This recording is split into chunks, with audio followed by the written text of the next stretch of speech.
So hello and welcome to the episode. I am on a 2023 Royal Enfield Himalayan 411.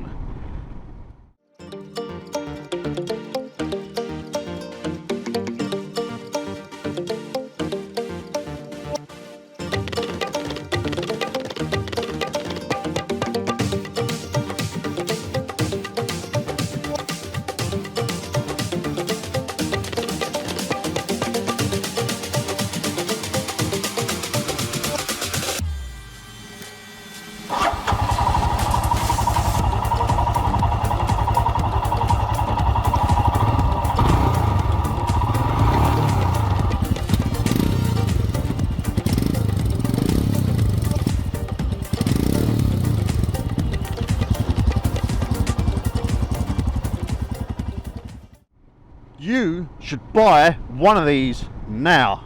Get one while you can. And I'm going to tell you why. So in this video, it is a 3-month ownership review. Honest review. So stay tuned and we'll have a little chat of the good, the bad, and the not ugly. Because this bike is fantastic. Right, so this is actually my wife's Himalayan. I currently own the Scram 411. The reason why I chose the 411 is because I do a lot of city riding, filtering through traffic and that, and I preferred the Scram because it was more agile and the clocks move with the bars, which feels a lot better for me. I love that experience. So that was my personal preference. So let's talk about this one. I've rode this one a few times. My wife loves it. I've owned 26 bikes in the past. I am a mechanic by trade, been in the trade for 20 years, been riding for 20 years. So hopefully you will value my opinion a little bit, but bear in mind it is my opinion. So we are going to jump to the walk around because that is the best bit. So if you are in the market for a Himalayan 411 or you own one and you just can't get enough of them, this is the video for you. Apologies, the bike will be filthy because it is an autumn day. Weather is crap, there's mud on the road, and this bike just takes that all on its stride. The reason why you should buy one of these today is because with the new one coming out, you've got fantastic deals coming up on the older one. If you can save some money, and to be honest, I'll let you in on a little secret, I prefer this engine. Because it's air cooled, air oil cooled. It's got the old school design. The valves are easy to adjust. I don't know if they've released the blueprints of the engine of the new one, but I cannot imagine it will have manually adjustable tappets. You would probably need shims on that one. So this one is the better one to buy. It's bulletproof. The engine is tried and tested.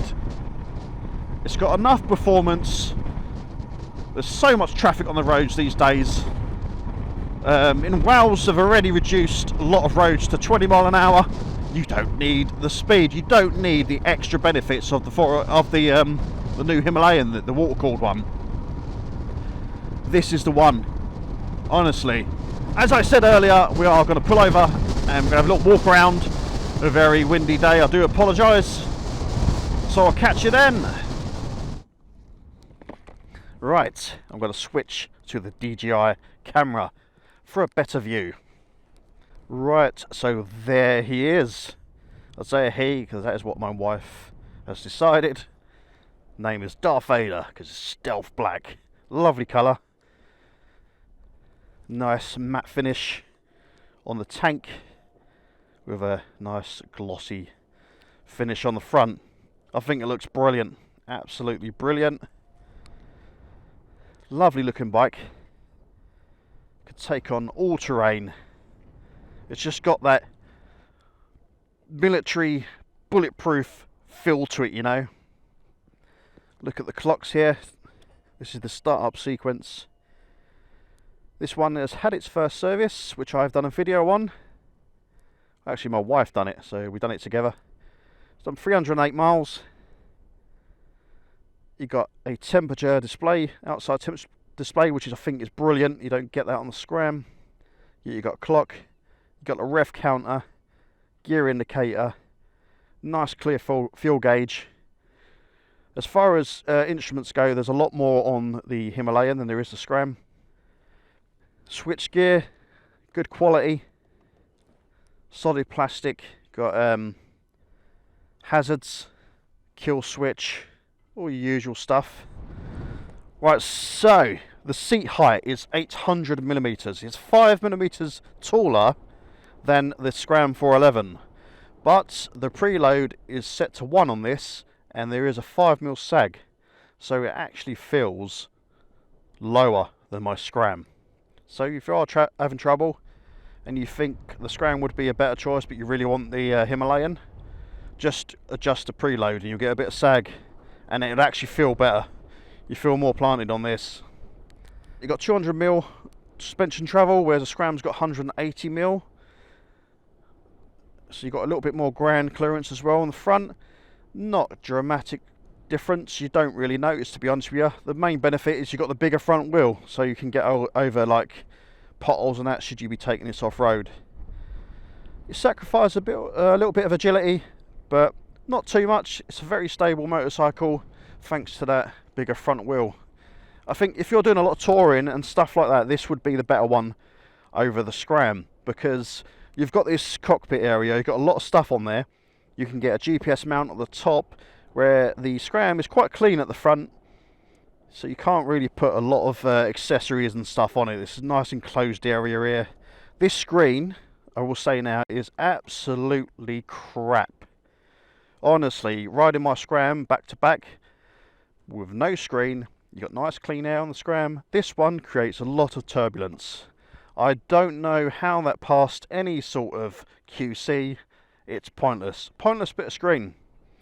Riding these back to back like night and day, that's horrible. If this was mine, I'd take it off. I would take that screen off, or get a bigger screen, a lot bigger screen.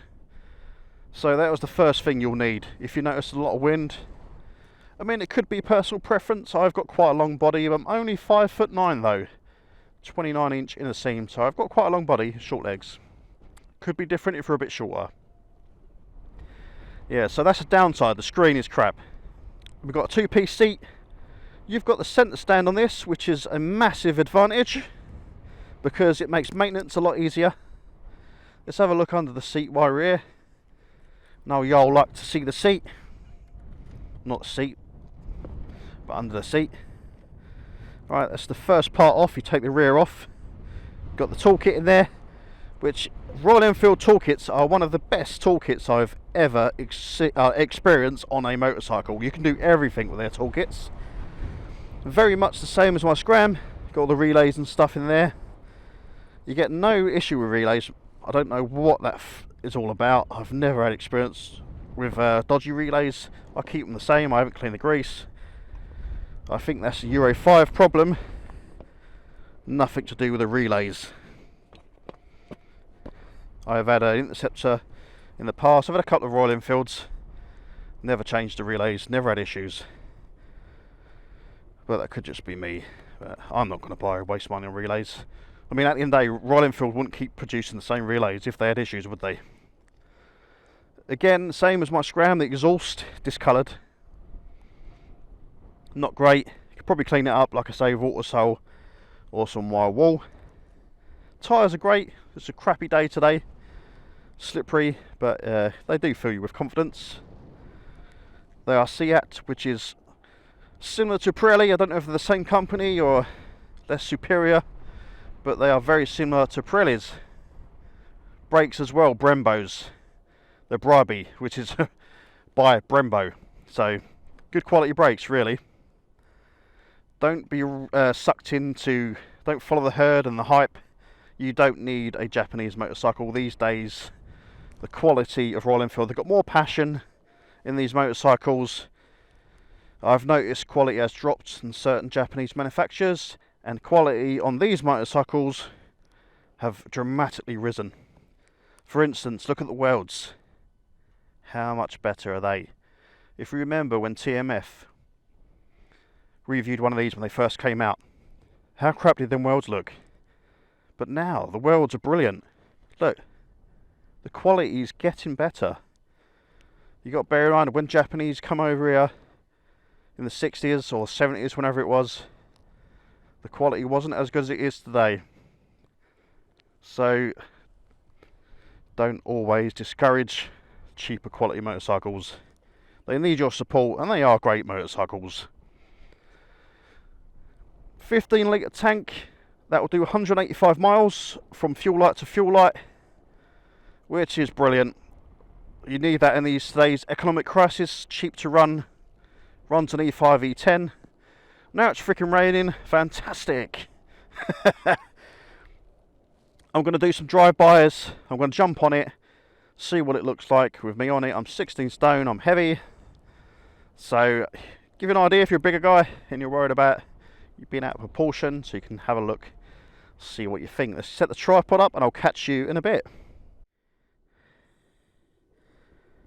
Here we are, the DJI Cam. Let's roll the bike a bit forward so I'm in a better shot. Put gloves on, gonna go for a little ride, and the ride by so you can see. Oh my god, my camera's fell over. Like I said, it's a windy bloody day today. Dig that in a bit better.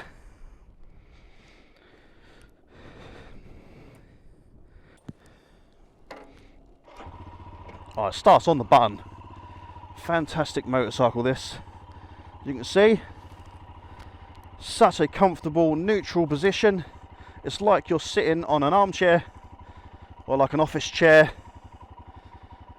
So this is taller on spec because the preload is on setting 1. You've got a lot of sag.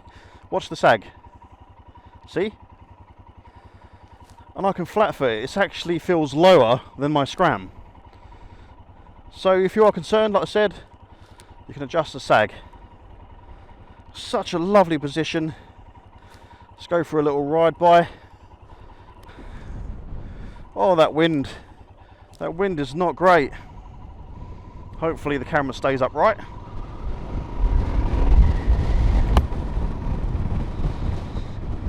Turn around. Turn around. So easy to manage. Like I said with the Scram, these bikes are very easy to manage. There we go.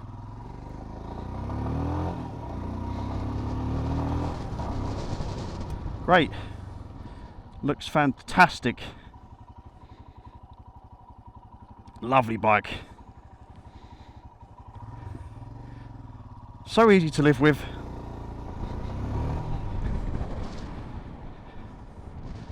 Love it. So many colour choices. Just like that. So I'm going to put that camera away because that is not very waterproof. Stand's easy to do. We've got a centre stand. Again, easy to put up. Just like that. And now you can adjust your chain, check your tyre and all that. Am I in shot? Only just. That's better. Stay. Let's do that again. So the stand is easy. Nice positive click. Centre stand. Not a lot of effort to get it up. You can adjust your chain, check your tyre. Easy for cleaning. Fantastic. So if you're thinking of the Scram or the Himalayan, they're both great bikes. You get more for your money with this one, I think. Depends what you're after. The Scram is a very fun bike to ride. Having said that, so is this. You can't go wrong with any of them. Whatever you prefer, whatever stock you can get, whatever good deal you can get, I'd go for any one of them. I'd have a Scram or a 411. Just get your value for money, get the colour you want. You can't go wrong. It's like that. Right, I'm going to switch back to the vlog cam. We'll catch you in a bit. What the fuck that was, Nick? What the fuck was that? That was a creepy wink. Oh, let's get a picture. It'd be rude not to, wouldn't it? Lovely picture. You tell me, what do you like the look of the most? I've got to put these pictures side by side on the same day. Scram 411 and the Himalayan 411. The Scram 411 and we have the Himalayan 411. Comment below, what do you prefer? What do you prefer the looks of? Let me know. Right, let's get going. We'll talk about the negatives. The very few negatives I have about these bikes. Just like that. Plenty of power. Stopping is great. You've only got one disc, but it's ample. Why would you want to put two discs on it? You've got more weight, more maintenance. You've got to buy two sets of pads. You didn't need two discs. You don't. Don't become part of the fad. Don't follow the herd. Don't get the latest motorcycle just because you want bragging rights. You know? It's what you enjoy yourself at the end of the day. Who cares what anyone else thinks, you know? If you're going to save money, not only on buying it, the tax is cheaper. Road tax, vehicle tax, whatever you call it these days. They don't fix the roads, so it's not called road tax, is it? It's cheap to insure, cheap to run, cheap to buy it. It's a no-brainer, isn't it? No-brainer. It will still do 60 mile an hour, do 70 mile an hour. Cruise all day at 60 to 70 mile an hour. It will do 80 when you want it to. Vibrations are non-existent. I don't know why people call these tractors. I think that's because of the gearbox and the way the engine is. It's got a long stroke on the piston.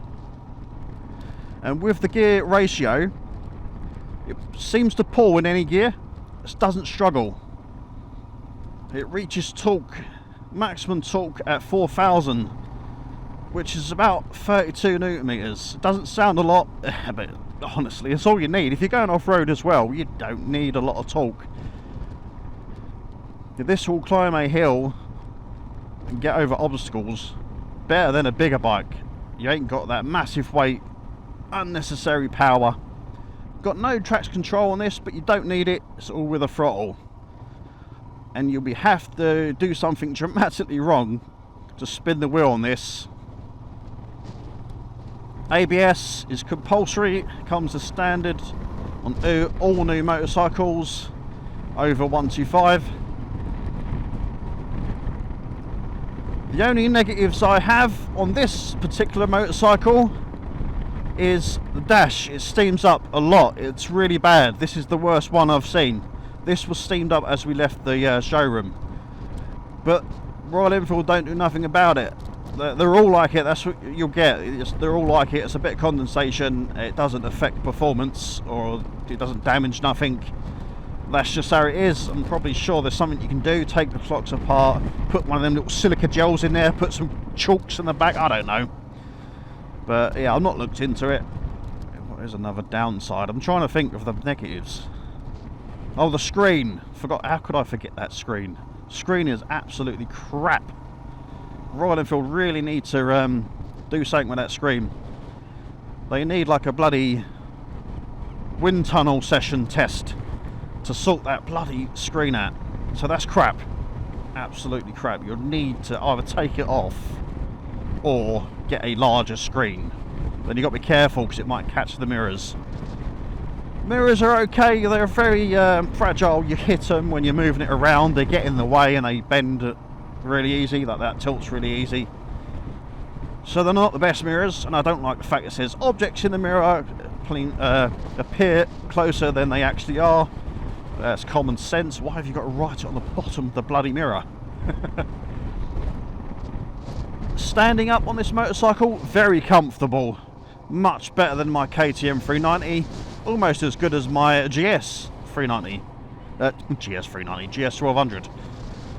This is actually better standing up than the Scram, because the Scram, the side panels, they stick out a little bit and they get in the way. You sort of hit your leg on them. This is more flush. So yeah, this is the better bike to stand up. This is the better all-rounder, I'll be honest with you. Although I own the Scram, I prefer riding it. This is the better all-rounder. You can't go wrong, man. Having said that, Scram's great if you can get a cheap one. You're not worried about standing up, you're not worried about touring. Great fun little bikes they are. Make a great winter bike, I'd say. I've serviced this bike. Well, me and my wife done it together. I serviced my Scram, we done the tappets. The tappets were both tight, exhaust and inlet, so they definitely needed doing. And that was done at 300 miles. I know that's fairly soon, but they kind of whack these together really quickly in the factory, I guess. So they do need checking pretty soon. After that, I'll do it every 4,000 or every 12 months. I say 4,000 miles, not kilometers. There are lots of manuals out there that say otherwise. Every other manual you look at, it'll say different. But trust me, being in the trade as long as I have, I know that this bike will need a service at 4,000 miles or every year, whichever comes first. Valves are easy to adjust, probably the easiest one to adjust out of all the Royal Enfields, I'll be honest, because you don't have to take the rocker cover off. There are little inspection covers for each valve, so that's easy. Like I said, I've done a video, and I'll check out my other videos. Oh, that's another negative I've just realised. There is a neutral between 4th and 5th, and sometimes you can knock it in that by accident. They'll rev its tits off and go into neutral. But I think that could be user error by not putting enough input. Everything will loosen up on this. I know this because my Scram has done 1,000 kilometers.